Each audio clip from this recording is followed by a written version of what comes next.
Bom, vamos iniciar mais uma aula da física do terceiro ano, dentro ainda do conteúdo da eletrostática. Nós vamos ver agora o que nós chamamos de potencial elétrico. Dentro dessa aula nós temos alguns objetivos. Nós vamos primeiramente revisar os tópicos da eletrostática estudada até então. Nós vamos também introduzir a energia dentro da eletrostática. Nós também vamos analisar o conceito de potencial elétrico e diferença de potencial, matematicamente e fisicamente. Também vamos estudar as superfícies equipotenciais e também vamos relacionar esses conceitos às situações do nosso cotidiano. Todos esses objetivos, todos esses temas vão ser explanados daqui para frente, numa quantidade de vídeo no total de 4, que juntamente com eles teremos também algumas atividades. Então vamos começar pela nossa revisão. Primeiro conceito que foi visto lá no início do ano é o conceito de carga elétrica. A gente viu que não só na física, mas também na química, que toda matéria é formada por moléculas. As moléculas são formadas por átomos e os átomos são divididos em partículas. E essas partículas também são divididas em outras partículas, apesar da gente não estudá-las nesse momento. Mas, dentre as partículas formadoras do átomo, nós temos os principais, que são as cargas negativas, a quais recebem o nome de elétron, e as cargas positivas, que recebem o nome de prótons. A carga neutra ela não possui carga elétrica, mas ela tem um papel fundamental na estrutura do átomo. Depois de a gente ter visto essa questão da carga elétrica, do comportamento da carga, a gente viu lá os processos de eletrização e viu também aquele conceito relacionado à força elétrica. Nesse conceito de força elétrica, a gente viu a interação entre essas cargas. Por exemplo, a gente viu que cargas de sinais iguais, como duas negativas ou duas positivas, elas se afastam na presença uma da outra, enquanto as cargas de sinais diferentes, elas se atraem. A gente também viu essa expressão aqui, que tem a ver com o cálculo da força elétrica. Mas nós vimos também que a causa dessa força, já que essa força ocorre à distância, é algo que nós damos o nome de campo elétrico. A gente sabe que o campo elétrico é uma região criada ao redor de uma carga, uma região de influência, na qual uma outra carga que for colocada nas proximidades vai receber a influência desse campo, seja ela se afastando ou se aproximando. O afastamento e a aproximação se deve à influência do campo elétrico, é ele então que gera a força que faz com que a carga se mova. E aqui nós temos representado as linhas de força, nesse caso aqui no formato tridimensional, onde nós podemos ver a interação entre duas cargas, uma positiva e uma negativa, mas que geram ao seu redor um campo elétrico. E está aí sendo representadas as linhas, né? Nos nossos livros, nos nossos cadernos, nós costumamos fazer isso de forma bidimensional. Nesse caso daqui é tridimensional. Em resumo, a gente vai ter da seguinte maneira: as cargas elétricas, que são as partículas, ou um conjunto de partículas. Lembrando que quando a gente fala em carga elétrica, pode ser também um conjunto de partículas ou até um objeto eletrizado. Ela vai cria o quê? Campos elétricos. Cargas elétricas criam campos elétricos à sua volta. E esse campo elétrico, ele vai causar o quê? O afastamento ou a repulsão, ou o afastamento ou a atração, que é o que nós chamamos de força elétrica, que é uma grandeza vetorial, assim também como o campo elétrico. Tem uma direção, tem um sentido. Porém, a gente vai introduzir hoje uma nova grandeza. Essa grandeza, diferentemente de força elétrica, ela é uma grandeza escalar. O que é uma grandeza escalar? Ela não tem direção nem sentido, só tem valor. E essa grandeza, que se associa ao campo elétrico também, nós chamamos o nome de potencial elétrico. Então, a partir de agora, nós vamos ver os potenciais elétricos. Mas antes da gente chegar no ponto exato do potencial elétrico, a gente vai ter que voltar um pouquinho para o primeiro ano, e entender um conceito muito importante, que é o conceito de energia potencial gravitacional. Nós temos aí a figura de um avião que solta um objeto. A gente sabe que esse objeto, nesse ponto A, por estar a uma determinada altura, ele possui uma energia. Não é à toa que quando nós o soltamos, ele tende a cair. Até esse ponto B aqui, por exemplo, né? Então ele tem uma energia em A e vai ter uma certa energia em B quando ele estiver caindo. O que é essa energia potencial gravitacional? Ela é a energia que um corpo possui devido à ação de um campo gravitacional. O campo gravitacional é o campo de atração ocasionado pelas massas, certo? Então aqui, por exemplo, a Terra é uma grande massa, ela cria um campo gravitacional à sua volta e todos os objetos que estão na Terra ou estão nas proximidades da Terra podem ser atraídos por ela. Por isso que a bolinha, quando é solta aqui, ó, do ponto A, ela tende a cair no ponto B, por conta da atração gravitacional. Isso aí todo mundo aprendeu no primeiro ano, certo? Mas o que isso tem a ver com a eletricidade? Tem a ver porque aqui nós temos um conceito que é muito similar, como a gente vai ver daqui a pouco. Quando o objeto está aqui no ponto A, ele tem uma certa energia, que a gente chama de energia potencial, ele vai se deslocar, então ele vai também receber ou perder energia até chegar a esse ponto B. Quando ele se desloca, a gente diz que foi realizado trabalho. O trabalho, que a gente usa essa letra aqui, ó, tal, de A até B, é a diferença de energia do ponto inicial, que eu chamei energia PA, que é energia potencial em A, menos a diferença de energia no ponto B, que é energia potencial em B. Então, toda vez que um objeto está se movendo de um ponto a outro, ele vai realizar trabalho, como nessa situação aí, né? E esse trabalho é a diferença de energia.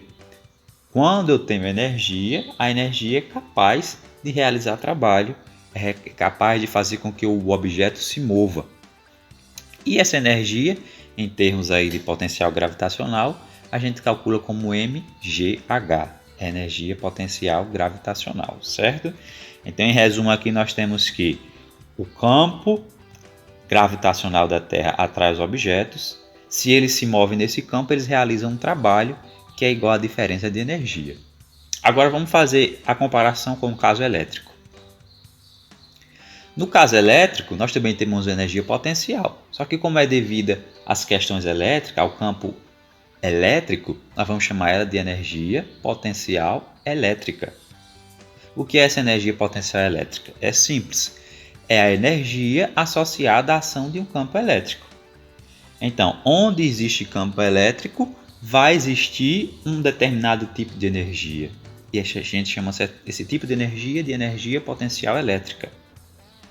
Nós temos aqui uma carga Q, semelhante ao planeta Terra, que ao seu redor cria uma região que a gente chama de campo elétrico. Cada ponto desse campo vai ter uma energia própria. Então, por exemplo, se eu colocar aqui uma carga no ponto A, ela vai ter uma energia. Se eu deslocar essa carga até o ponto B, ela vai produzir outra energia, vai passar a ter outra energia.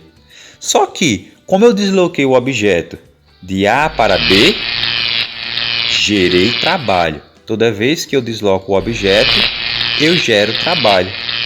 Então a gente pode expressar aqui também que o trabalho é energia no ponto A menos a energia no ponto B, assim como o caso gravitacional. A questão é que, diferentemente do outro caso, essa energia ela vai ser dada por essa expressão aí, ó. Energia potencial elétrica é K0, que é a constante eletrostática, mesmo que a gente estudou na força e no campo elétrico, vezes Q, que é essa carga central, vezes Q minúsculo, que é essa outra carga, dividido pela distância entre a carga. Então, a energia potencial aqui, nesse ponto B, eu substituo o valor de Q0, de Q, do outro Q e meço a distância entre B, entre Q, esses dois Q aqui nessa situação. Bom, só que esse trabalho, ele não depende da trajetória. Ou seja, independentemente do caminho que eu faça de A até B, o valor do trabalho será o mesmo. Eu posso, por exemplo, sair por esse caminho aqui, ó. O trabalho vai ter um valor. Se eu sair por esse outro caminho, o trabalho vai ter o mesmo valor. Se eu for direto, o trabalho terá o mesmo valor. Se eu fizer uma grande curva, esse trabalho também terá o mesmo valor. Então aqui nós temos que o trabalho da força elétrica não depende da trajetória. Isso por quê? Porque a força elétrica é uma força conservativa, assim como a força gravitacional. Além disso, a gente vai levar em consideração, como sendo nosso ponto de referência, porque na física tudo precisa de um referencial, o infinito. E no infinito a energia potencial é nula, ou seja, ela é igual a zero. Então, a fim de facilitar os nossos estudos, nosso referencial sempre será o infinito, já que a energia potencial lá é zero. Então, basicamente, a gente só vai se preocupar com a energia potencial no ponto em que a carga está. Certo? Então, vamos verificar aqui algumas questões. Primeiro, vamos ver a simulação. Eu tenho aqui o simulador FET, como a gente já viu algumas outras vezes. Nesse simulador, eu posso aqui inserir uma carga. Colocar aqui, por exemplo, uma carga positiva. E eu sei que essa carga gera um campo à sua volta. Eu posso aqui adicionar os vetores que identifico. Lembrando que uma carga positiva, o campo é de repulsão, por isso que ele está aí sempre se afastando. Enquanto que se eu colocar aqui uma carga negativa, a gente vai ver que esse campo é de aproximação. Vou utilizar uma carga positiva, poderia ser qualquer uma, mas só a fim de estudo mesmo. E eu vou colocar aqui esse sensor. A gente viu, a carga gera um campo elétrico. E se eu colocar outra carga mais próxima a ela, eu vou gerar uma força. Esse vetor aqui representa a força elétrica. Veja que quanto mais próximo eu estiver da carga, maior a força. Quanto mais afastado, menor essa força. Logicamente, esse sensor aqui, essa carga de prova também é positiva para que ocorra aí a repulsão. Porém, existe outra coisa a mais, como a gente viu, que é a voltagem. E a gente vai ver melhor isso daí, né? Existe uma energia associada ao campo que está em cada ponto. E existe também uma grandeza que se relaciona a essa energia, como a gente vai ver mais à frente. Então eu vou colocar aqui esse medidor, a gente chama ele de voltímetro, e a gente vai observar o quanto mede, de certa forma, essa energia. Certo? Na verdade aqui é quanto mede a voltagem. Veja que nesse ponto vale 8,034. Vou me aproximar mais da carga para ver quanto vale essa voltagem, ver que ele aumentou. Vamos ver aqui, ó. Quanto mais perto eu estiver da carga, maior é a voltagem. Agora, se eu me afasto, o valor dessa voltagem diminui. Assim é a energia também. Quanto mais perto da carga, maior a energia. Quanto mais afastado, menor será essa energia. E assim sucessivamente. Bom, visto isso, agora a gente vai fazer um pequeno exercício de verdadeiro ou falso. Vocês vão ler aí, dê uma pausa no vídeo e marque sua resposta e depois vocês vão conferir que realmente está verdadeiro ou falso. A primeira delas diz o seguinte: o campo elétrico cria cargas elétricas. Isso é verdadeiro ou falso? Falso. Por que falso? Porque na verdade quem cria é a carga. A carga cria o campo elétrico e não o contrário. Segunda diz: forças elétricas sempre são de repulsão. Falso. As forças elétricas podem ser de atração ou de repulsão. Terceira: a energia potencial elétrica não depende da carga.